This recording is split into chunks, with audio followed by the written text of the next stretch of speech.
On June 10th, 1912, the entire Moore family, Sarah and J.B., their 4 children, Boyd and Paul, Catherine, the only girl, Herman, the oldest, and 2 overnight guests, Lena and Ina Stillinger, were brutally killed on a Sunday night. Welcome to another story unraveled. The mystery of the Villisca Axe Murders. In the quiet town of Villisca, Iowa, a brutal crime unfolded in the early hours of June 10, 1912, that would leave an indelible mark on American history. This is the story of the Villisca Axe Murders, one of the most chilling and unsolved crimes in U.S. history. Villisca was a peaceful farming community, where life moved slowly and people trusted their neighbors. The Moore family, Josiah, his wife Sarah and their 4 children, Herman Montgomery, Mary Catherine, Arthur Boyd, and Paul Vernon, were well-liked, hardworking, and devout. On the evening of June 9, 1912, the family invited 2 house guests, Lena and Ina Stillinger, 2 young sisters who were friends of the Moore children, to stay the night at their home. The Moore house was located on the corner of 2nd Street and 6th Avenue. And that evening, after a busy Sunday, the family enjoyed a quiet night together. Josiah, who worked as a local Presbyterian church deacon and had his own business, was a respected man in the community. Sarah was known for her gentle nature and devotion to her children. The 2 Stillinger girls were cousins who often visited the Moores, and on that night, they were enjoying the hospitality of the Moore home. After attending church services, the group returned to the house, where the children played outside for a while before heading to bed. It was a routine evening, with nothing to indicate that something horrible was about to happen. The following morning, around 7 a.m. on June 10, 1912, the town was shocked and the neighbor, Mary Peckham, went to the Moore house to check on them. The Moores were known for their punctuality, but there was no sign of life. She knocked on the door and then peered through a window, noticing that the house was unusually quiet. Fearing something was wrong, Mary alerted Josiah's brother, Ross Moore, who arrived with the town's sheriff. When they entered the house, they were met with a scene so gruesome that it would haunt the town forever. All 6 people inside the house had been brutally murdered. Josiah and Sarah Moore were found in their bed, both struck in the head with an axe. The 4 children, along with the 2 Stillinger girls, were also found in their beds, bludgeoned to death. Each victim had been struck multiple times with an axe. The murderer had even covered the victims' faces with bedclothes, a chilling detail that suggested a level of control and possibly even remorse. The murder weapon, an axe, was left in the house. The town was immediately thrown into a state of shock and fear. How could this happen in their tight-knit, safe community?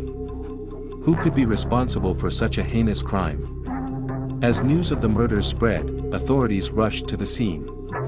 The sheriff, along with the local coroner, began their investigation. There were no obvious signs of forced entry, suggesting that the killer might have been someone familiar to the family. The house was in disarray, with the killer leaving behind little evidence. One of the most disturbing aspects of the crime was the fact that the murderer had carefully wiped down the axe and other surfaces, leaving few traces of blood.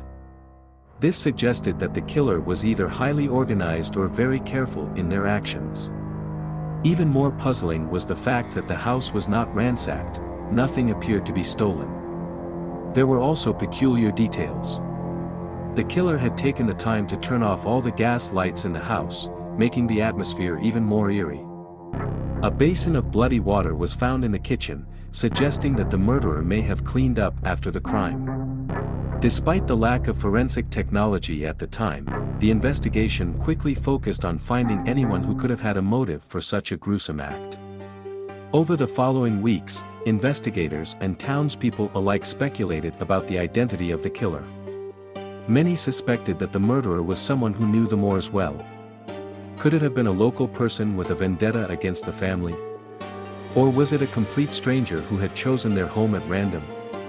One of the first suspects was a man named Frank Jones, a prominent businessman and former employer of Josiah Moore.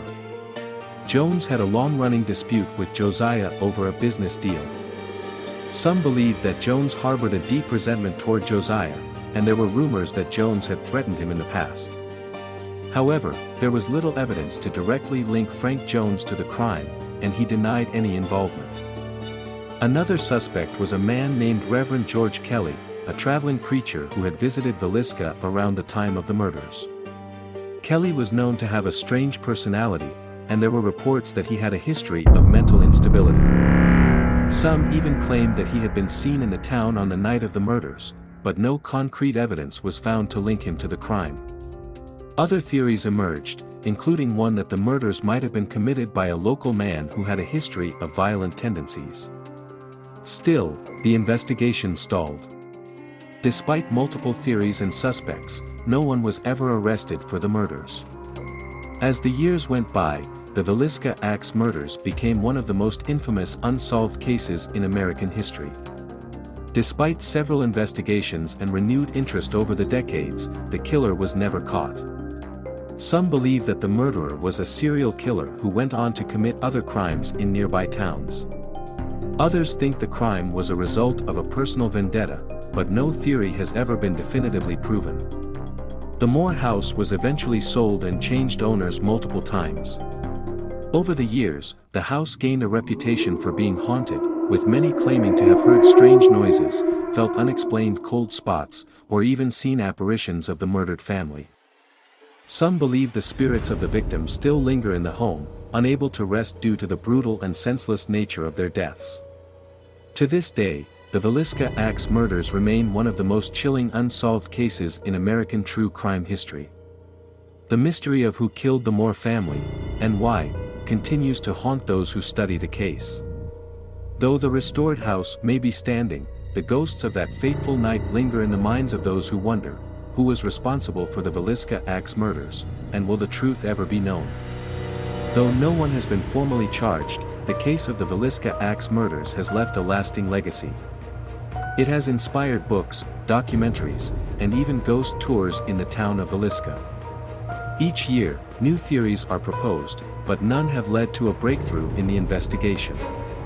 The case remains cold, and the killer, or killers, are still at large.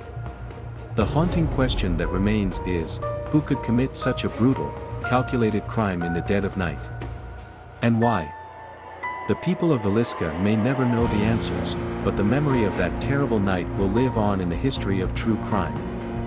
If you enjoyed this video, please give it a thumbs up and share. Comment below what you want to hear about next. Thank you for watching. If you enjoyed this, don't forget to hit that subscribe button for more.